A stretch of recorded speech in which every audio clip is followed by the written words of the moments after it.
Halo teman-teman sekalian, kembali lagi di channel YouTube Antek Saham atau Analisa Teknikal Saham. Pada video kali ini saya akan membagikan analisa dari IHSG dan juga 3 saham yang menarik untuk tanggal 17 sampai 20 September 2024. Dari sini sebelum masuk ke analisanya saya ingin menginfokan bagi teman-teman yang belum join ke Telegram kita, boleh langsung join saja karena ini gratis dan teman-teman akan mendapatkan banyak info di sana.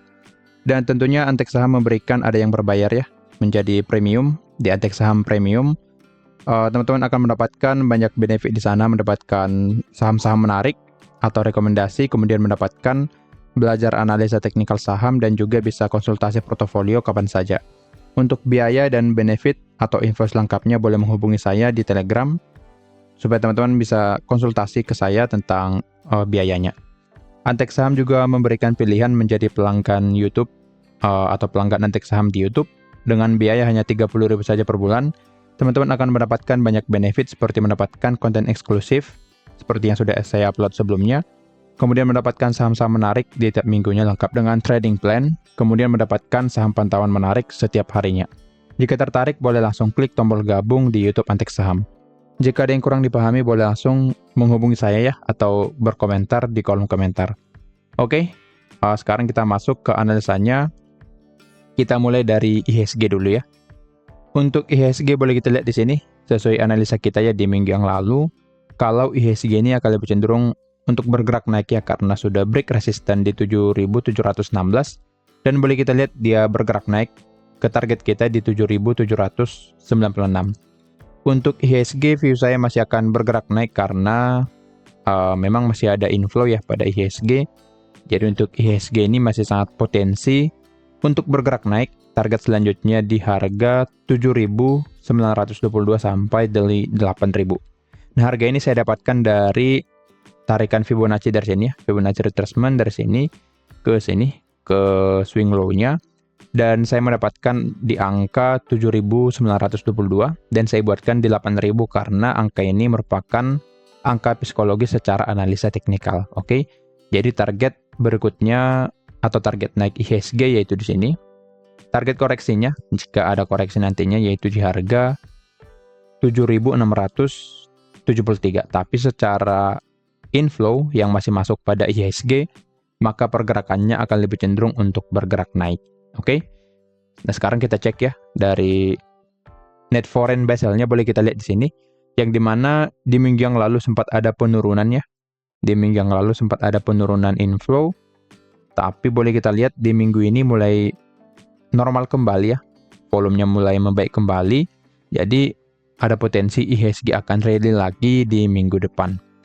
Oke, view-nya untuk IHSG seperti itu saja. Sekarang kita masuk ke 3 saham yang menarik untuk minggu depan atau mulai hari Selasa besok tanggal 17 sampai 20 September 2024. Saham yang pertama ada MTEL atau Daya Mitra Telekomunikasi.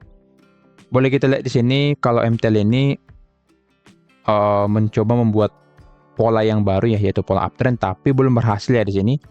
Jadi dia masih dalam pergerakan downtrend karena di sini masih membuat lower low. Tapi di sini boleh kita lihat ada sebuah area demand di harga 620 sampai 645, yang dimana area demand ini cukup kuat ya sebelumnya dan memang sudah tes satu kali di sini dan mampu reject. Jadi untuk area demand 620 sampai 645 cukup bagus untuk MTEL menjadi area rejectnya. Jadi secara teknikalnya seperti itu. Jika kita cek dari broker summary atau indikator volumenya, dari sini boleh kita lihat mulai hijau ya. Di tanggal 11 September ada volume asing yang masuk cukup besar. Jika kita cek di hari Jumat ada akumulasi dari OD. 1 minggu terakhir terlihat OD masih akum ya. Jadi yang akum memang OD dan yang jual HP. Jadi ada akumulasi dari OD diikuti dengan BB dan BQ pada MTEL ini. Jadi secara broker summary masih menarik karena ada akumulasi dari OD yang cukup besar. Dan juga seperti yang tadi secara teknikal konfirmasinya seperti itu. Jadi masih ada potensi pada MTEL akan turun kembali ya, koreksi kembali ke area demand lalu lanjut bergerak naik. Nah, maka dari itu di sini saya buatkan trading plan-nya, saya buatkan buy di area demand dengan target pertama di 675 dan stop loss di 610 atau di bawah dari demand-nya. Untuk average pembelian saya buatkan di 640. Dengan ini kita akan mendapatkan risk reward ratio 1:1,17, potensi profit 5%, sedangkan potensi loss 4%. Jadi masih menarik ya risk reward ratio pada MTEL jika kita bisa beli di area demand-nya. Jika target kedua tercapai, kita akan mendapatkan profit 8,59%. Jadi memang risk reward ratio pada MTEL ini sangat menarik karena memang kita buy on weakness, buy di area demand yang menjadi area pembelian yang sangat bagus pada MTEL. Nah, sekarang akan saya buatkan trading plan pada MTEL. Saya buatkan area buy di sini. Untuk area pembelian saya buatkan di area demand-nya ya, 625 sampai saya buatkan di harga 650 atau 645. Oke, nah di sini.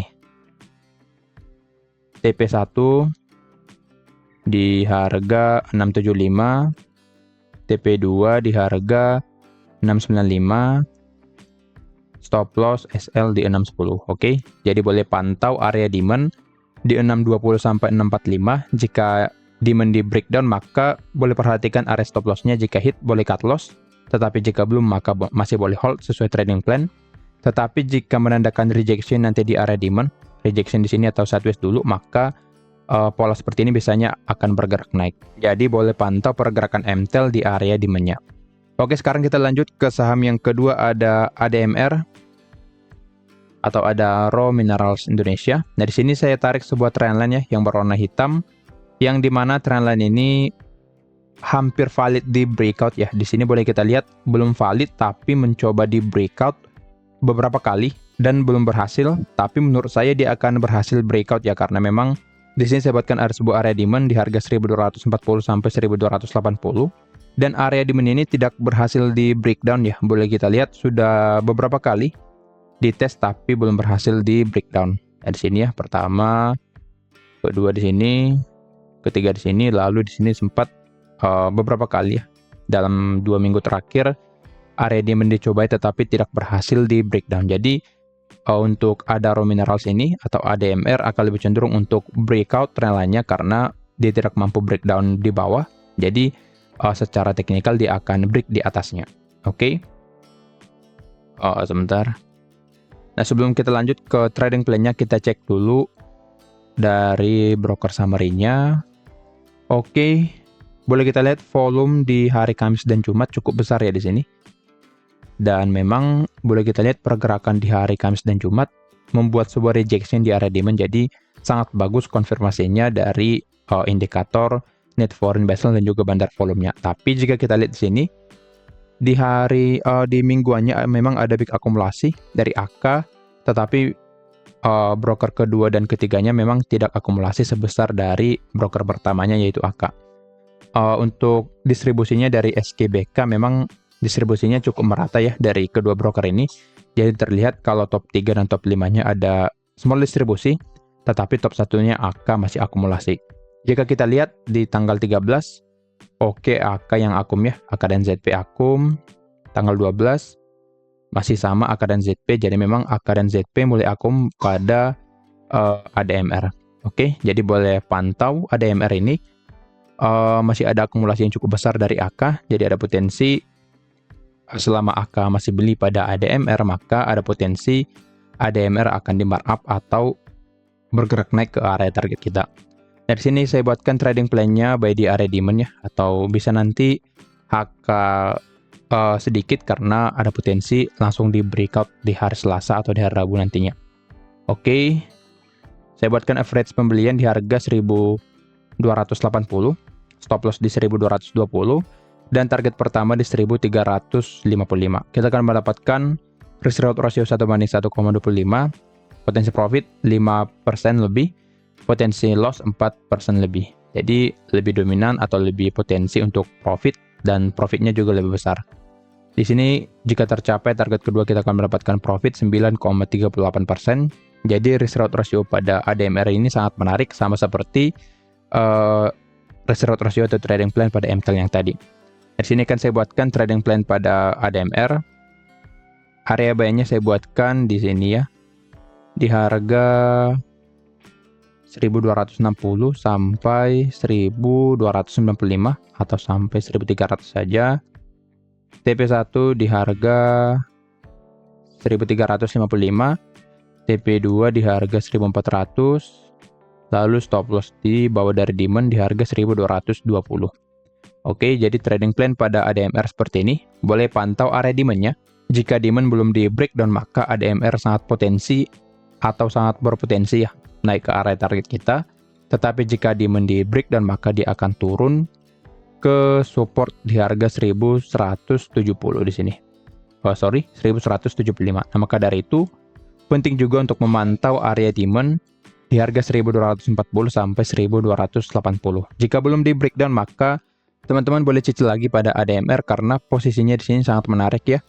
Dia bergerak sideways dulu di atas area demand, jadi ada potensi dia akan break dengan volume yang sangat besar dan bisa langsung mencapai area targetnya. Jadi boleh pantau area demand pada ADMR. Nah, sekarang kita lanjut ke saham yang ketiga atau yang terakhir, ada Jasa Marga. Untuk Jasa Marga boleh kita lihat di sini sebenarnya pergerakannya dalam pergerakan sideways ya. Sideways dengan range yang cukup besar. Dia untuk batas bawahnya atau area demand-nya 4610 sampai 4810. Lalu untuk area batas atasnya di area supply di harga di sini ya saya buatkan 5.550 sampai 5.700. Oke, jadi pergerakannya masih sideways di area demand ini, lalu di area supply yang di sini. Nah, karena sekarang berada di area demand, maka untuk pergerakan Jasa Marga akan lebih cenderung untuk bergerak naik. Nah, seperti yang tadi alasannya karena berada di area demand dan membuat rejection di area demand-nya. Dan juga secara trennya masih dalam uptrend ya. Masih uptrend di sini. Jadi masih dalam pergerakan naik. Jadi untuk ADMR ini, jadi untuk Jasa Marga ini akan lebih cenderung untuk bergerak naik. Tapi di sini boleh kita lihat biasanya pergerakan dari JSMR ini akan sideways dulu ya di bawah. Nah, seperti ini. Pola pergerakannya akan membuat suatu sideways dulu atau pergerakan naik turun dalam suatu range, lalu nanti suatu saat akan membuat sebuah volume yang cukup besar sehingga dia akan mulai bergerak naik. Jadi view saya pada Jasa Marga akan turun lagi ke area demand, lalu dia akan sideways dulu di sini naik turun, lalu akan naik ke area targetnya. Jadi untuk Jasa Marga, teman-teman lebih baik menunggu dulu jika ingin swing.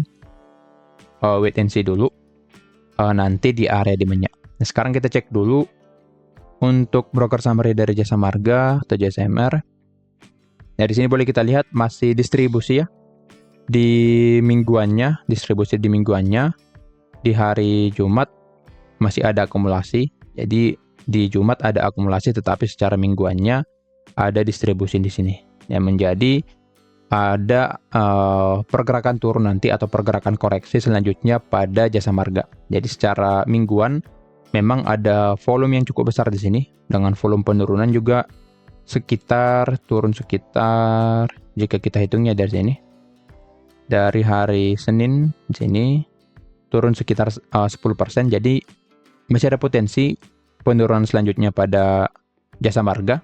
Jadi dia akan turun ke area demand-nya lagi untuk atau supaya bandar bisa average harganya supaya mendapatkan average yang lebih bagus. Jadi ada potensi pada Jasa Marga akan turun ke area demand, lalu seperti yang tadi akan sideways dulu. Sideways di area demand, lalu dia akan naik kembali ke area target kita. Jadi di sini saya buatkan trading plan pada Jasa Marga akan buy di area demand. Saya buatkan buy di area demand-nya seperti ini, buy di area demand, lalu stop loss di bawah dari demand-nya, stop loss di bawah dari demand, dan target pertama di sini. Dari sini kita akan mendapatkan risk reward ratio dengan average pembelian di 4790, stop loss di 4540, dan target pertama di 5100. Kita akan mendapatkan profit 6%, sedangkan potensi loss 5%. Jika tercapai target kedua di 5250, kita akan mendapatkan profit 9,60%. Jadi jika teman-teman ingin swing pada Jasa Marga, maka sangat disarankan beli di area demand atau bahkan di sini ya dengan average-nya di sini, maka teman-teman akan mendapatkan risk reward ratio yang lebih menarik pada Jasa Marga. Oke. Jadi untuk Jasa Marga, saya sarankan wait and see dulu sampai dia memasuki area demand. Lalu jika sudah masuk, maka teman-teman boleh cicil di area ini dengan target di sini, di garis yang berwarna biru di atas. Oke. Selama demand belum di breakdown, maka boleh hold Jasa Marga. Tetapi jika demand di breakdown, maka siap-siap untuk cut loss. Dan jika sudah di breakdown, Jasa Marga akan turun ke support di 4.320. Nah, maka dari itu pentingnya memantau area demand yang di sini pada Jasa Marga. Nah, kira-kira begitu analisanya. Disclaimer on, kalau analisa ini merupakan pandangan saya pribadi, bukan ajakan untuk melakukan pembelian atau penjualan pada saham-saham tersebut. Sekian dari saya, terima kasih.